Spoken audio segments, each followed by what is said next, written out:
All right, welcome back to PyCSE. Today I want to talk about a new feature in Python 3.10. This is one of the most recent versions of Python that provides a new kind of program control structure called structural pattern matching. And it's you could think of it like if, elif, else on steroids, and it's a lot more powerful. So Python 3.10 is so new that it's not a standard version in Anaconda or any of the usual sources. And so I'm also going to show you how you can try this out with Jupyter stacks and a Docker image. So before I get into how we're going to run this, let me set up the problem I want to work on today. And that is shown here. We have, say, some point, some xy tuple, and the values that are shown over here are going to have different colors associated with them. And I want to write a code or a function that will take an xy tuple and return, say, blue if it's 0, 0, orange if it's 1, 0, dark green for 0, 1. And then for anything that is on the y-axis above that, it might be light green. Anything on the x-axis, say gray, red for 1, 1, and purple on the parity line, and let's say yellow for everything else. All right, so you can imagine this sounds like a lot of if, elif statements where you check the values of x and y and then do something. But in fact, we're going to see this new structure gives us a different way to think about this. Now again, I said the challenge with 3.10 is how do you get it installed. So I have an Anaconda, and I tried to conda update Python to get 3.10, and it ran for half an hour, and it wasn't able to resolve all the conflicts. And I'm not really interested in uninstalling everything just to get that. So there's a different way we can do this.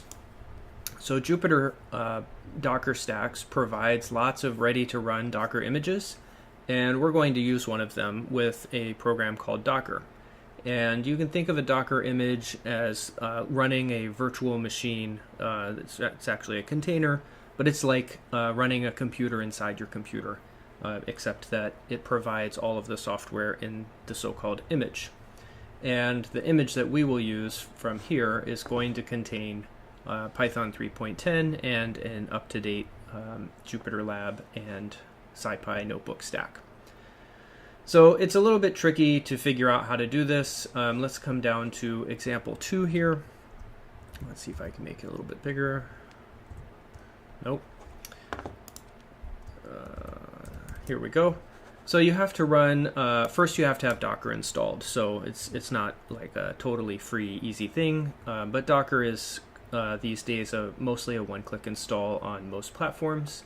And then we have to run this command that looks like this, and I'll go through what all of these are in a moment. But what we do is we're going to run this command here. At the end, here is an image. So let me show you what that's going to look like over here. We're going to have to, in a shell, type docker run. So that's the command. Docker is the main program. Run is a subcommand. This is like get clone or get push if you're familiar with the idea of subcommands. Then we give it a bunch of options. So -it will give us an interactive terminal that's connected to our image. --rm removes the container when it's done because we won't need it around. We're going to take a port in the container 8888 and map it to our local host port 8888. That's where we'll connect to a Jupyter Lab. And then here we're going to connect our local working directory into a directory in the container so that anything that I do in the container will be saved locally. And then finally, this is the image that we're going to run. So I'm going to use the Jupyter SciPy notebook image. Like that. Okay, so let's go ahead and get to a shell. So I have a shell here.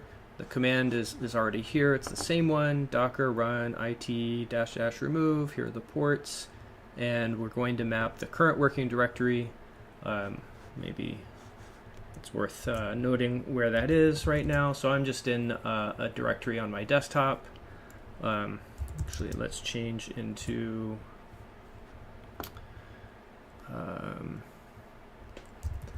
pattern matching, and then we'll run that command. So I'll just copy this and run it, and then I'll keep talking. So now this is going to launch Docker, and the Docker image is actually already launching the Jupyter lab. And what I have to do finally is copy this link here, and then we can paste it up here. And this is going to launch Jupyter Lab without me having to install any of it. So it did have to download the image, and that image can take a little while. It's a few gigabytes. But let's have a look at what we've got going on here. So Python -- version gives me 3.10.5, which is the version that I want. And let's look at what kinds of things are installed. Python is kind of famous for its batteries included. So these are all of the packages that are installed in the image that we're using. So you can see we have SciPy somewhere in here. sklearn. This is one of the most modern versions of SciPy. So this, if you saw the MILP video the other day, this is the one that has that, and it has Pandoc, Pandas, NumPy, all the regular things that that you would like. Okay, so let's go into this work folder, and this is the one that is mapped onto the local file, and let's go ahead and make a new notebook. All right, so let me paste the problem statement here real quick so that we have something to work from. All right, so this is what we want. We're going to have a point, a tuple of x, y, and we want to map it onto these things. So let's just make one. Let's start out with 0, 0, and I'll just use integers for keep it simple.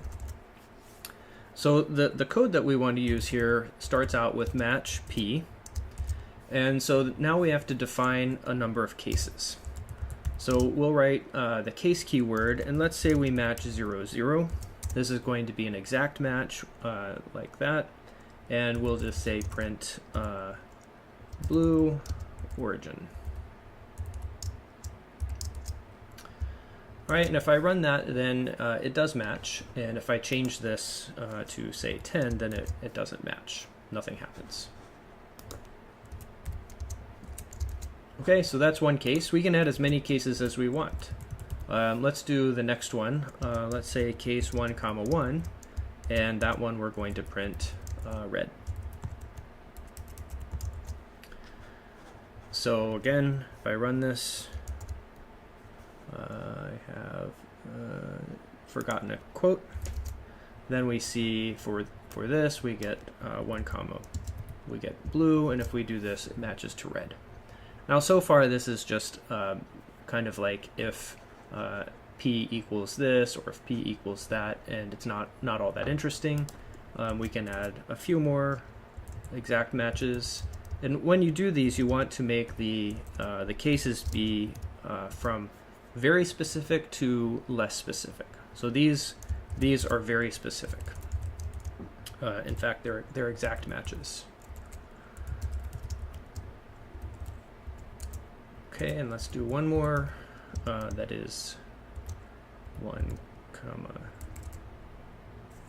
this is 1, 0 here, and 0, 1.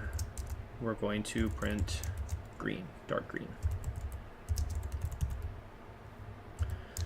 Okay, so that takes care of this little corner here. The next set of cases are more general. So we have a case where y is equal to 0, but we can have any other x. So let's try that one. So we're going to say x, 0 here. And this is already a pattern that we couldn't easily do in an if-elif. So what we would have to do in those cases is unpack p into variables like x, y equals p, and then we would be able to do something like this. Let's do this, we're going to print gray for x equals x and make this an f string. And so this is going to match any value of x where y is equal to 0. Now let's try it out. If we do p1 comma 0, then this is going to print orange because it matches this case first. And so now let's make this 2.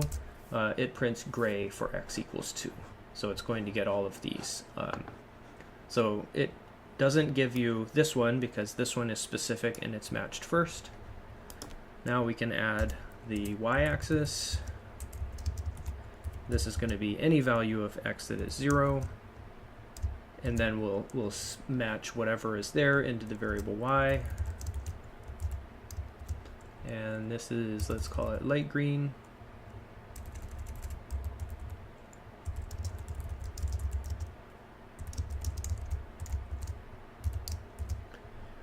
All right, and so now let's switch this one, 0, 2. This is light green for y equals 2, but if I put 0, 1, then the more specific case gets in there. All right, let's do the purple line next. So this is going to be case x comma y, but we have to add what's called a guard expression, and that's going to be if x is equal to y. Then we'll say print purple.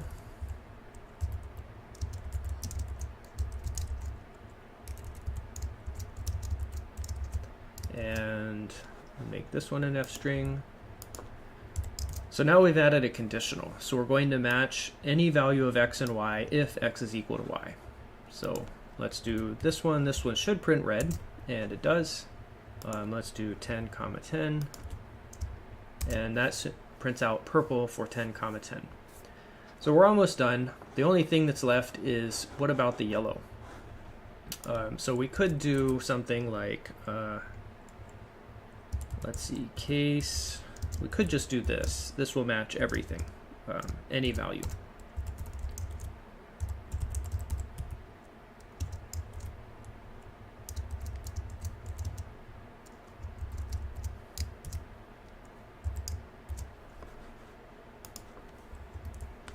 And let's make this 11. That gives you yellow. But I think we could also, since we could also do this where we put underscores. The only downside of that is we can't use the values for anything. So the underscore means, you know, anything, but we're not keeping it.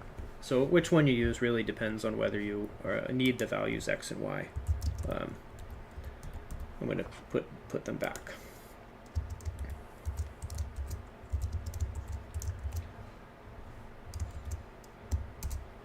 So that's basically it. This is a much simpler strategy, in my opinion, than the complicated if-elifs, although you do have to know how to use this match thing. It's actually quite a bit more sophisticated than what I've done here. In addition to these conditionals, you can match attributes, you can match things on cases, you can use this for data extraction. So in a way here we're extracting x if we have a 0 here, so we don't have to write, you know, x comma y, and then if y is equal to 0, do something. It's kind of built in. So you won't see a lot of this in code yet because it's so new in Python 3.10, but there might be times when you find it helpful. All right, before we leave, let's rename this to call it pattern matching. And go ahead and save this. If we look here inside work, you can see we have pattern matching.ipynotebook. And I'll go ahead and come over here and exit this. And you can see that inside the working directory in my local shell, we also have pattern matching.ipynotebook. Okay, so just to wrap up this video, we talked about pattern matching, a new way of program control structure in Python 3.10, and I showed you how to use a Docker image from Jupyter Stacks to try this without installing or messing up anything in your local installation.